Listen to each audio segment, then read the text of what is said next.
Well, everyone in the void, how's this month treating you? This is a rough one, but thankfully I watched one today that wasn't as bad as I recall. It's got problems, but the movie itself still wasn't terrible. And that's The Crater Lake Monster. Two pack, but we're not going to be distracted with what's on this side. This one's a movie for another day. This one's today. Crater Lake Monster. And first problem I have right here is the picture on the cover. Shows what looks like almost like a dog-shaped dinosaur. No, this monster has flippers, and it can't raise its tail that high, and its neck is much longer. That is not the monster in question. You got a Loch Ness monster-looking creature in this one, not this one. So, Crater Lake Monster.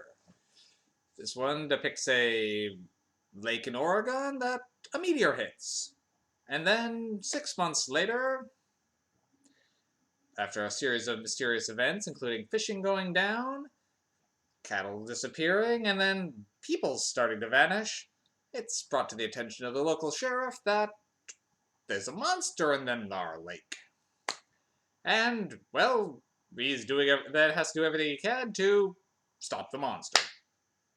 That's really it. That's the plot. It's a very simple movie. And it's not that bad. It's got some big flaws that keep it from being good, but it's not that bad. So, first off, I'll say some nice things about this one. First off, the monster's done stop motion style very well. The monster looks great. I mean, there's some scenes where it's just like its head floating through the water that looks like a prop, but even that's not bad. They handle the monster itself pretty good. The acting is kind of hit and miss.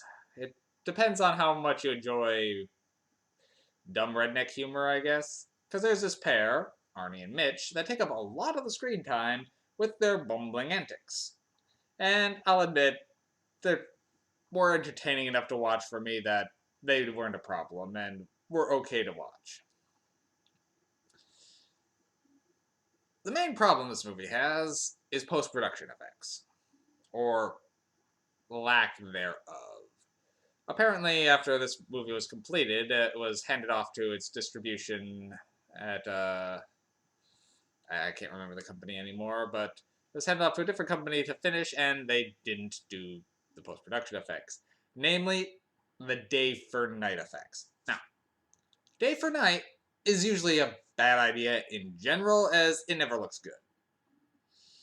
But it's downright comical when you don't put it in at all. So, there's definitely some problems here. Well, first off, this movie has a problem with time because of this. Not just because of this, but this is a big chunk of it. So you have the initial scene, which looks like it could be night, not sure, and then suddenly it's night. Fine, that's fine. And then the meteor hits. Okay, with you so far, movie. Then they go out on the lake to try to bring up the meteor, and they say that, okay, it's too hot to handle. It's going to probably take weeks before we can get it up. Then it looks like it's the next day, but it's actually 6 months later. And it takes you about another half hour before they actually say how long it's been. When someone's like, how long ago did that meteor come down? Must have been about 6 months. It looks like it's just the next day, and already things are going on. But the real problem is the day for night issues. So, this is very hard to timeline from this point on because of that. Because it all looks like one long day.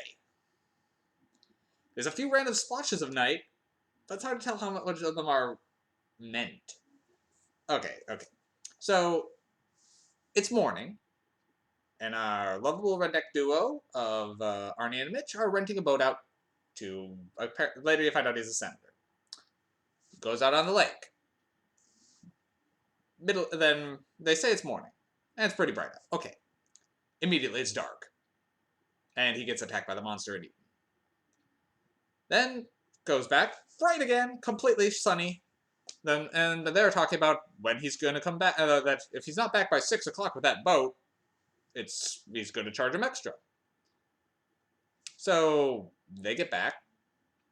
So they see the boat drifting, and they collect it and call the sheriff. Then, so we know it's about 6 p.m. ish now, because they say it's 5:30 when they look at their watch. Okay, so the sheriff then searches the lake, which they say it's a very big lake, and so they're going to keep looking. And then another couple comes in to rent a boat. Okay. And now this couple's talking about the moon is beautiful tonight. And look at all those stars. And it's the middle of the day. It's bright and sunny out. It's ridiculous looking. Anyway, so they're out on the lake, and this looks like it's the next day, or into the next night now. However, then Arnie and Mitch find the body from the first guy, and they say it was the guy from this morning. So it must be very late now. And they're also talking about going to a dance tonight, but you couldn't tell what time it was because it's bright and sunny. Then they go out. Then it cuts to a random scene that looks like it's dark before coming back to being bright light again. And Arnie and Mitch are finding the couple that are now traumatized. They went on the lake, were attacked by the sea serpent also, and are now but they survived and they're just panicked. So it looks like this day goes on forever. And then it just keeps going into the next scene, and you can't tell when the next day actually begins. Other than the fact that someone's talking about doing something before it gets dark. So I guess the day changed. But then you see a guy running around in broad daylight with a flashlight. It's like, you can't tell. And that's a problem. This movie would be an okay middle of the road movie, except for this. And it's laughable how bad this makes it look. So this is probably the least painful movie I've had to sit through this month. Sorority House Vampires from Hell was a slog. And the Dunwich Horror was just dull. This movie, it holds your actions. If you're interested in like old school little giant monster movies, it holds your interest okay. And again, I think this one's when was this one set? I think it's 1977. I really can't escape the 70s, can I? Well, maybe on my next one. I guess Sorority House Vampires was 98, so going into the 90s was actually worse, so maybe I should stick to the 70s. Well, I think that's the main crux of the issue with Crater Lake Monster, though. It is not a terrible movie. So if you like giant lake monster style things, give it a watch. There are worse things. And have a little giggle at the day for night shenanigans. However, because of that, it doesn't pull itself above a 2 MacGuffins. Without its production issues, it maybe could have gotten a 3, but might still not have been quite there yet. So, 2 MacGuffins again, and yeah, I think that's what I'm going to call this one. There's not too much else to talk about in regards to this one. It's a very simple movie, but I have a soft spot for it, actually. Yeah. Take care.